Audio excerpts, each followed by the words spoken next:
عمران خان کو زخمی نہیں کیا بلکہ آپ نے 22 کروڑ عوام کے دل زخمی کیے ہیں کہ بھائی ہم آپ سے نہیں جیت سکتے، ہم علمی میدان میں، دلائل کے میدان میں، الفاظ کے میدان میں آپ سے ہار چکے ہیں، اس وجہ سے ہم آپ پر حملہ کر رہے ہیں۔ تو آپ یہ اپنی ایک ہار کا، اپنی بزدلی کا ثبوت پیش کرتے ہیں۔ سیاسی تاریخ نے اپنے آپ کو ایک مرتبہ پھر دہرانے کی کوشش کی ہے، یعنی اللہ کا شکر ہے کہ پاکستان اس عظیم سانحے سے محفوظ رہا۔ خان صاحب پر قاتلانہ حملے کی شدید الفاظ میں مذمت کرتے ہوئے دکھ کا اظہار کرتے ہیں، افسوس کا اظہار کرتے ہیں کہ اللہ تعالیٰ خان صاحب کی حفاظت فرمائے اور ان سمیت تمام زخمیوں کو جلد شفائے کاملہ عاجلہ مستمرہ عطا فرمائے، اور مسلمان بھائیوں کے لواحقین جو شہید ہو گئے ہیں، ان مسلمان بھائیوں کے لواحقین کو اللہ تعالیٰ صبر جمیل عطا فرمائے۔ یہ بہرحال اس کو سیاسی فرقہ واریت کا مظہر اور نتیجہ بھی کہا جا سکتا ہے۔ اگر آپ کسی بھی شخصیت سے اختلاف رائے رکھتے ہیں تو بندوق کی بجائے اس کو آپ الفاظ دلائل سے حل کریں۔ اختلاف رائے کو بندوق سے حل کرنے کی صرف مذمت نہیں ہونی چاہیے بلکہ مجرموں کو سخت سے سخت سزا دے کر ایک مثال قائم کرنی چاہیے۔ عمران خان سے اگر آپ کا اختلاف ہے تو آپ دلائل دیں، ثبوت دیں، باتوں کا جواب باتوں سے دیں، بندوق سے نہیں دیں۔ عمران خان کو زخمی نہیں کیا بلکہ آپ نے 22 کروڑ عوام کے دل زخمی کیے ہیں۔ السلام علیکم، میرا نام جی شعیب ہاشمی ہے، اور آج کا جو موضوع ہے وہ پاکستان میں بڑھتے ہوئے ٹارگٹ کلنگ کے واقعات اور ان کا سدے باب وجوہات، اس پر انشاءاللہ ہم بحث کریں گے۔ گزشتہ کل عمران خان صاحب پر حملہ ہوا جس کی ہم شدید الفاظ میں مذمت کرتے ہیں، اور اس کے جب ہم وجوہات پہ جاتے ہیں، جس شخص سے جو پکڑا گیا اور جس نے حملہ کیا، جب اس سے پوچھا گیا کہ آپ نے حملہ کیوں کیا، تو اس نے انتہائی گھٹیا وجہ پیش کی کہ یہ عمران خان صاحب نماز کے اوقات میں گانے چلاتے تھے۔ یہ کوئی وجہ نہیں ہے، عمران خان صاحب نہیں چلاتے تھے بلکہ جو چلاتے تھے آپ جا کے ان کو سمجھا سکتے تھے۔ اسی طرح کچھ عرصہ پہلے انجینئر محمد علی مرزا صاحب پر بھی حملہ کیا گیا، آپ کو یہ پتہ ہوگا، لیکن اللہ تعالیٰ نے ان کو بھی محفوظ رکھا، اور جو بچہ وہاں پہ پکڑا گیا، جو کتاب کے اندر ایک کتاب تھی بند، اس کو جب کھولا گیا، اس کتاب کے اندر اس نے وہ گن چھپائی ہوئی تھی اور مارنے کی غرض سے وہ یقیناً آیا ہوگا۔ جب اس سے پوچھا گیا کہ آپ کیوں مارنے کے لیے آئے ہیں، تو اس نے کہا کسی عالم کا بیان سنا، مفتی صاحب کا یا کسی بھی علامہ صاحب کا، تو اس نے اس بیان میں کہا کہ اس کو مار دیا جائے۔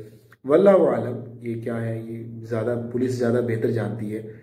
تو علماء بھی جب بیان کرتے ہیں تو ان کے الفاظ کو یا عوام سمجھتی نہیں ہے، اور غلط رنگ دے کر، جس طرح کچھ عرصہ پہلے ایک عالم اور بڑے مفتی ہیں جو بیان دے رہے تھے کہ اس فتنے کا، جو انجینئر محمد علی مرزا کا فتنہ ہے، اس فتنے کا سر کچل دینا چاہیے۔ تو اس فتنے کا سر کچلنے سے مراد یہ نہیں ہے آپ جا کر اس پر حملہ کر دیں، اس سے مراد ہے دلائل کے میدان میں آپ اس کا سر کچلیں، الفاظ کے ساتھ آپ اس کا سر کچلیں، آپ اس کو الفاظ میں دلائل کے میدان میں ہرائیں، یہ بیان ہے۔ اگر وہ نہیں آتا آپ اس پہ کیس کریں، آپ اس کو کورٹ لے آئیں، کورٹ میں بحث کریں، عدالت میں بحث کریں، تو یہ ہوتی ہے بات چیت۔ پڑھے لکھے لوگوں کا یہ طریقہ ہوتا ہے، اور کسی کو گالی گلوچ اور یا کسی پر حملہ کر دینا، اس کی ہم شدید مذمت کرتے ہیں۔ انہی جو جاہلانہ قسم کے حملے ہیں، ان حملوں نے ہم سے کئی عظیم شخصیات چھینی، چاہے وہ سیاسی لحاظ سے ہوں، مذہبی لحاظ سے ہوں۔ سیاسی لحاظ سے جس طرح بے نظیر بھٹو صاحبہ پر حملہ ہوا، لیاقت علی خان صاحب پر حملہ ہوا، مذہبی شخصیات کی تو فہرستی بہت لمبی ہے۔ اللہ تعالیٰ سب کو اپنی حفظ و امان میں رکھے۔ تو ہماری ایک عاجزانہ گزارش ہے، جو بھی کارکنان ہیں، چاہے وہ مذہبی شخصیت کے کارکنان، ان کے چاہنے والے ہیں، چاہے وہ سیاسی شخصیات، عمران خان صاحب ہیں، جو مشہور اللہ نے ان کو کیا اور اتنا بڑا رتبہ دیا ہے، تو ان کو چاہیے کہ ان کی حفاظت کریں، ان کو پبلکلی عوام میں نہیں جانے دیں۔ اور عمران خان صاحب کی محبت ہے کہ وہ پبلک میں چلے جاتے ہیں، اور لیکن ان کے وزراء کو چاہیے، ان کے کارکنان کو چاہیے کہ ان کی سیفٹی رکھیں، ان کا کنٹینر بلٹ پروف ہونا چاہیے تھا، اور ان کے جہاں پہ وہ ہیں بیان کر رہے ہوتے ہیں وہاں کچھ آگے شیشہ بلٹ پروف لگانا چاہیے تھا۔ وہ اتنا عظیم لیڈر اللہ تعالیٰ نے دیا ہے پاکستان کو سیاسی لحاظ سے، تو آپ اس کی قدر کریں. جو اقوام متحدہ میں جا کے ختم نبوت کی بات کرتے ہیں، مجھے اس لیے یہ پسند ہے کہ اس نے ختم نبوت کی بات کی، تو میں اس کو عظیم لیڈر کہہ رہا ہوں. اور اسی طرح مذہبی جو شخصیات ہیں، جو انجینئر محمد مرزا صاحب ہو گئے، باقی جو شخصیات ہیں، اللہ تعالیٰ ان سب کی حفاظت، مفتی طارق مسعود صاحب، مولانا طارق جمیل صاحب ہیں، اللہ تعالیٰ ان سب کی حفاظت فرمائے. ان کی وجوہات کیا ہیں؟ جس طرح انجینئر محمد علی مرزا صاحب وہ تنقید بہت کرتے ہیں. ایک وہ تنقید ہوتی ہے تنقید برائے تعمیر، ایک ہوتی ہے تنقید برائے تنقیص. مولانا طارق جمیل صاحب تنقید کر رہے تھے، میں ان کا بیان سن رہا تھا کہ اپنے والدین کی تنقید کر رہے تھے کہ ان کے والدین بچپن میں جب وہ چوری سے سگریٹ کچھ پی رہے تھے تو والدین نے ان کو پکڑ کر ان کا منہ زبردستی کھول کر اس میں انگارہ جو کوئلہ ہوتا ہے وہ رکھنے کی کوشش کی. تو وہ دوسرے والدین کو سمجھا رہے تھے کہ خدارا آپ اپنے بچوں سے محبت کریں، اپنے بچوں کو اپنے قریب کریں، کہ یہی بچے جب جوان ہوتے ہیں تو ان کی محبت برقرار رہتی ہے، اپنے ماں باپ کو چھوڑ کر نہیں جاتے، ان کو بچپن سے محبت، پیار اور ان کو اعتماد میں لینے کی کوشش کریں. تو وہ سمجھا رہے تھے، اپنے والدین کا ذکر کر کے دوسرے والدین کو سمجھا رہے تھے. یہ تنقید برائے تعمیر تھی، دوسرے والدین کو سمجھانا مقصد تھا. جب انجینئر محمد مرزا صاحب تنقید کرتے ہیں تو ان کی تنقید میں تنقیص کا پہلو زیادہ ہوتا ہے، نقص نکالنے کا پہلو زیادہ ہوتا ہے. یہ بھی ایک وجہ ہو سکتی ہے. تو اس حوالے سے بھی ان کو تھوڑا سا چاہیے. ماشاءاللہ مشہور شخصیت ہیں، اچھی تعریف کرتے ہیں، تنقید کرتے ہیں، لیکن تھوڑا سا ان کو چاہیے اس کے اوپر سوچیں، اس کے اوپر ان کو سوچنا چاہیے کہ اللہ تعالیٰ نے ان کو اتنا مشہور کیا ہے، ان سے دین کا کام اگر لے رہے ہیں تو وہ پھر دین کے کام میں تنقیدی پہلو کم کریں اور اس میں تعمیری پہلو تھوڑا سا بڑھائیں.